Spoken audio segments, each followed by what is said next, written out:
మీకు ఇలానే జరుగుతోందా? దేవుడు కొందరికి ఎప్పుడు కష్టాలు కన్నీళ్లే ఇస్తున్నాడు. గుడిమెట్లు కూడా ఎక్కని కొందరికి మాత్రం వారు కోరుకున్నట్లుగా అన్నీ ఇస్తున్నాడు. ఎందుకిలా జరుగుతుంది? మీ ప్రశ్నకు సమాధానం కర్మ సిద్ధాంతంలో ఉంది. అవశ్యం అనుభక్తవ్యం కృతం కర్మ శుభాశుభం. పుణ్యపాపాలను కర్మలను ఎవరు చేసింది వారు తప్పక అనుభవించాల్సిందే. ఇంతకుముందు జన్మలలో అర్జించిన కర్మను సంచిత కర్మ అంటారు. ఇందులోంచి ఈ జన్మలో ఈ శరీరముతో అనుభవించే కర్మను ప్రారబ్ధం కర్మ అంటారు. ఈ జన్మలో చేసినది వెనుక నిలువలో ఉన్నటువంటి కర్మలు కలిపి రాబోవు జన్మలో అనుభవించవలసి ఉంటుంది. దాన్ని ఆగామి కర్మ అంటారు.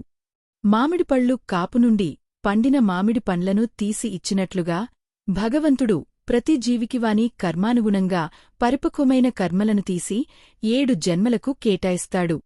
ఏ కర్మఫలమును ఎప్పుడు ఏ విధంగా అనుభవించాలో నిర్ణయించేది ఆ భగవానుడే. గత జన్మలలో చేసిన పుణ్యకర్మల ఫలములు ఈ జన్మలో అనుభవంలోకి వస్తున్నాయి కాబట్టే ఈ జన్మలో సుఖం అనుభవిస్తున్నాడు, శాంతిని పొందుతున్నాడు. గత జన్మలలో చేసిన పాపకర్మలు ఈ జన్మలో అనుభవంలోకి వస్తున్నాయి కాబట్టే ఇప్పుడు మానవుడు కష్టాలు పడుతూ కన్నీళ్లు పాలవుతున్నాడు. అందుచేత చేసే ప్రతి మంచి పని ఆ భగవంతుడే చేస్తున్నాడని, ఆ పని ఫలితం ఏదైనా వాడికే చెందుతుందని, బాధ్యత అంతా వాడిదేనని, తాను భగవంతుడి చేతిలో ఒక పనిముట్టు మాత్రమేనని దృఢంగా విశ్వసించి భగవత్ రూపంగా అన్ని పనులు చేయాలి. భగవంతుడే అనుగ్రహించి కావలసినవన్నీ తానే ఇచ్చి పూర్వకర్మలన్నింటినీ తొలగించి తనలో చేర్చుకుంటాడు.